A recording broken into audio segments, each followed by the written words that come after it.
It is Graham here, living the dream in October 2022. And in the last episode, you followed Fiona and I from Glasgow down to London on board British Airways in Club Europe.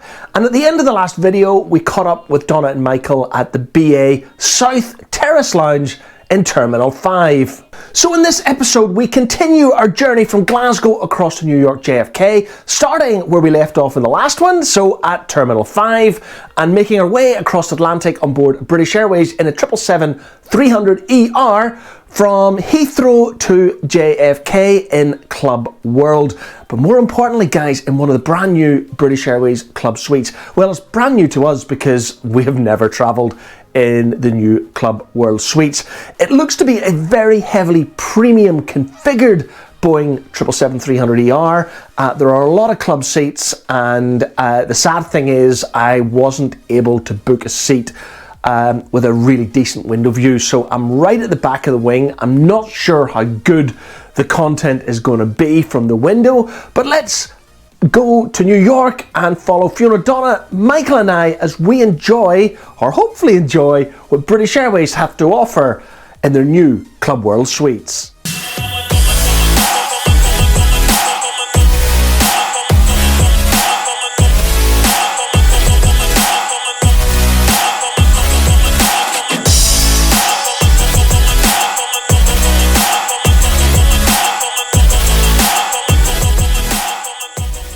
We pick up this episode where we left off in the last episode. Fiona and I had just caught up with Michael and Donna at the British Airways Terrace Lounge South in Terminal 5 at London Heathrow. And this is where all four of us met up ahead of our 11:10 a.m. British Airways service between London Heathrow and New York's JFK. And if you want to follow Fiona and I as we made the short journey from Glasgow down to London Heathrow on board a British Airways Airbus A320 in the Club Europe cabin, just go back one video to video number 213, where you will find a complete trip report cataloguing our journey from Glasgow to this very lounge at London Heathrow Terminal 5. Right now we're on route to gate A10, which of course is the bus gates here at London Heathrow Terminal 5. But first I want to talk about the BA Terrace Lounge here at London Heathrow. Like all British Airways Terrace Lounges, they're not great when compared to the competition. And before you ask, I've got absolutely no idea what Fiona and Donna are up to right now on the escalator as we head towards gates A10. Anyway, back to the BA Business Class, or what is known as the Terrace Lounge here at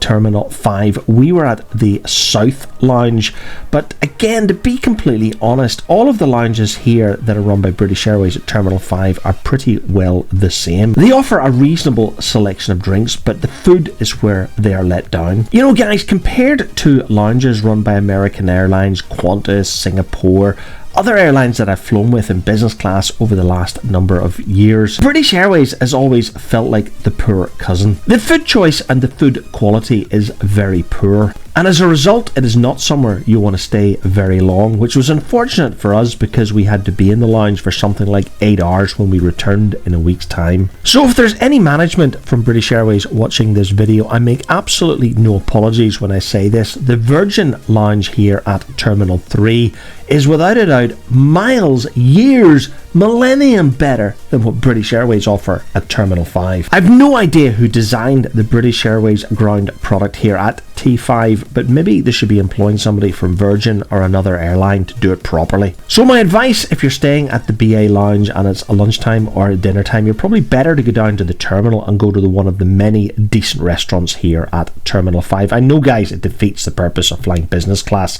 but if you want quality food that you're prepared to eat, you gotta leave the lounge. Anyway, enough moaning about the British Airways Lounge here at London Terminal 5. As I said earlier, we're en route to the remote gates, which are A10 here at London Heathrow T5.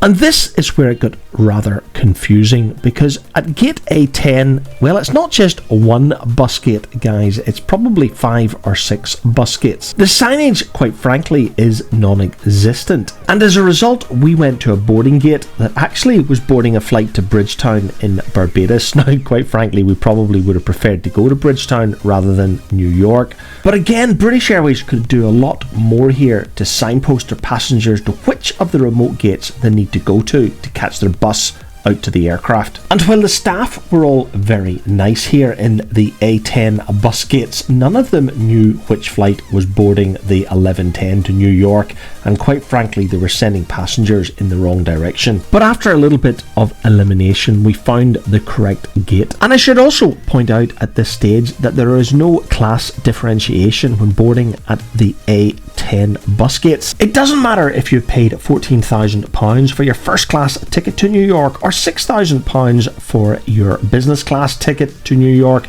Never mind what you pay in premium economy or economy. On British Airways, from the A10 bus gates, you'll be all boarding the aircraft together. And again, I think this is pretty poor of British Airways. Of course, being a self-confessed AV geek, I do quite enjoy the bus trip across the apron, passing all of the fantastic aircraft.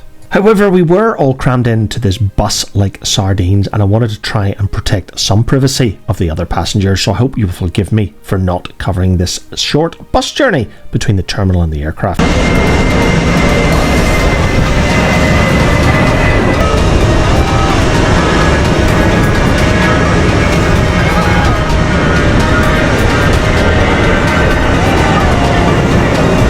I could have stood there for ages on the steps of our Boeing 777-300ER watching the aircraft depart on runway 27 left here at London Heathrow, and I sort of had to because it took ages to board the aircraft. And with no system for boarding, it was a little bit chaotic. But anyway, as you can see, Fiona and I are now on board, heading towards our seats in the Club World cabin. And on board this British Airways 777-300ER, there were 2 Club World cabins, and we were in the rear one, of course, just in front of the premium economy section. During the flight, this did present a few problems, mainly in the bathroom area. There were only 2 dedicated lavatories for business class on either side, so that is 4 in total. And as a result, visiting the restroom during the flight could require a little bit of patience. So with Fiona entering her Club Suite 22F, it was time for me to enter mine, which was a window Club Suite 22K. I wanted to get some footage outside the window on this daytime flight across to New York. However, on the return flight, Fiona and I would be enjoying 2 centre seats. So you'll need to stick with us and our Virgin New Yorkers series if you want a trip report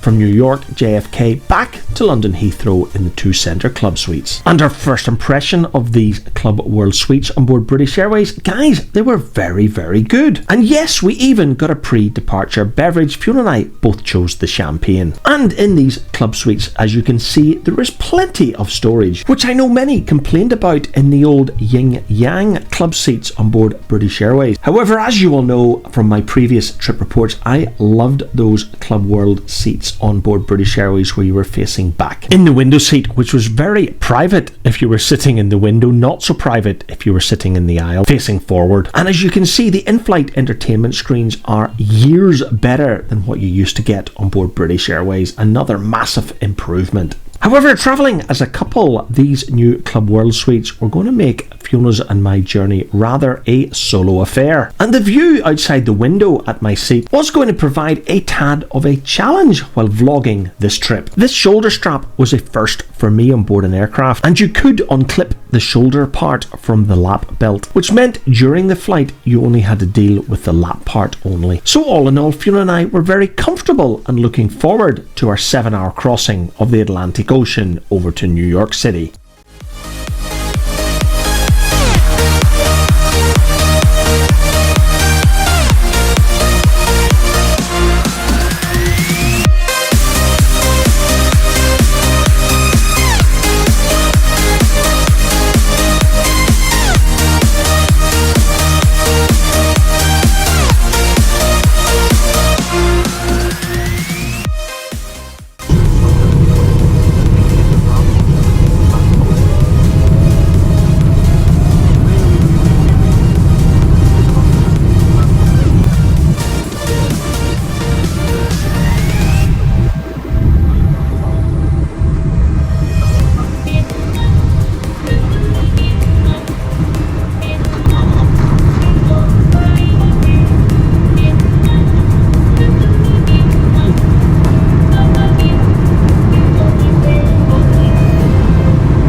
As we climbed westbound over the home counties of England, I settled down to a few episodes of Slow Horses on Apple TV Plus on my iPad, and of course a fantastic Brewdog beer. The choice of beers on British Airways this weather is either Heineken from the Netherlands or Brewdog all the way from Aberdeen. And over recent months I've been getting into the Brewdog selection of beers from Scotland, and I'm really enjoying them. So another well done to British Airways for the choice of beers.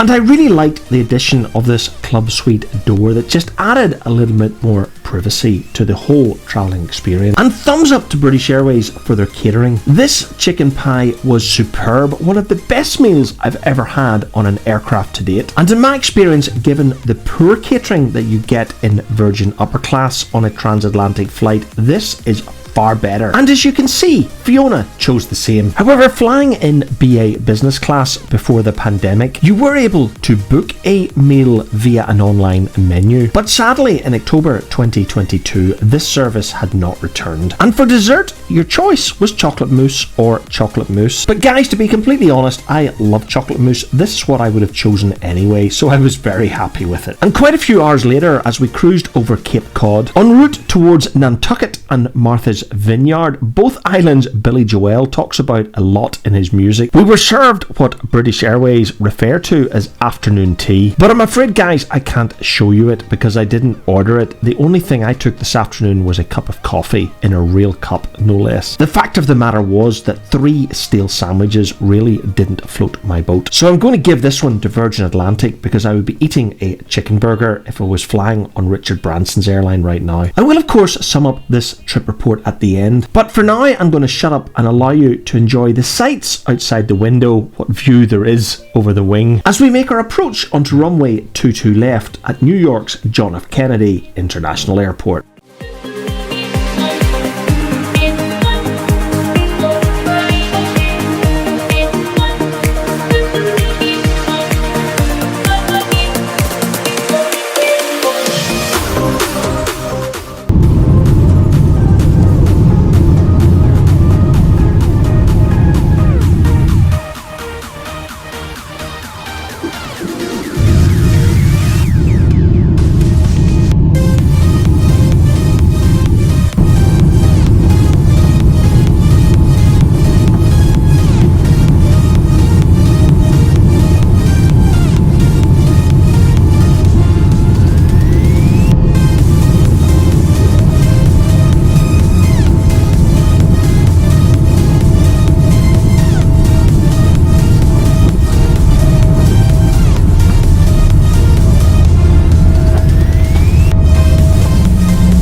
Very warm welcome to New York. The local time here is just approaching 20 minutes past 5.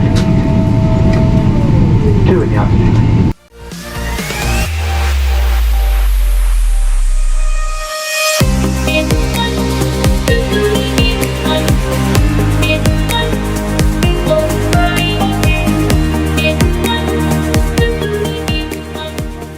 I think as we deboarded the aircraft, Donna was getting rather excited. She was finally in New York. Her first trip to the United States had begun. However, as regular visitors here to the United States, and especially those who have arrived on British Airways into JFK Terminal 7, we did wonder what lay ahead at US immigration, because sometimes the arrival process at this terminal can take 10 minutes or it can take 2 hours, and you simply never know. And one thing is for sure, guys, I'm not filming it, but I am happy to report that our landing in the United States going through US Immigration and Customs took less than 15 minutes. And with our bags collected, we were soon outside the front of the terminal, waiting on our Uber to take us to our Airbnb in Brooklyn. And this, guys, is where I'm going to bring this particular trip report to an end. Excited? Very excited. Michael is Big like, yellow taxi. Michael's like Michael's biting his nails.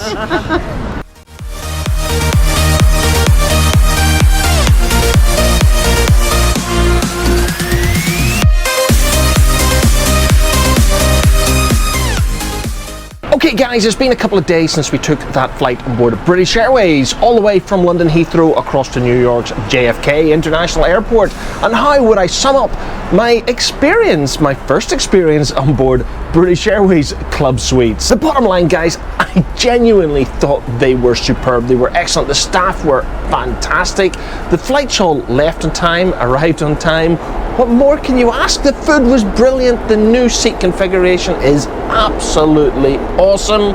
And I think to sum it up, Fiona, Donna, Michael and I were all absolutely blown away by BA's performance on this particular journey across the United States. So if this is British Airways setting a new standard, a new bar for business class travel, guys, I have to think they're back in the game again. However, we're going to have to get back to Glasgow again in 7 days' time, so you'll be joining Fiona, Donna, Michael and I as we make our way back across Atlantic in the Club Suites and of course Club Europe again. Fiona and I have already reserved our seats. We're going to book 2 of the middle Club Suites and do a review of those, so there will be no outside views, but at the end of the day guys, we're going to be taking off at around 11:30 p.m, so there's going to be nothing to see anyway.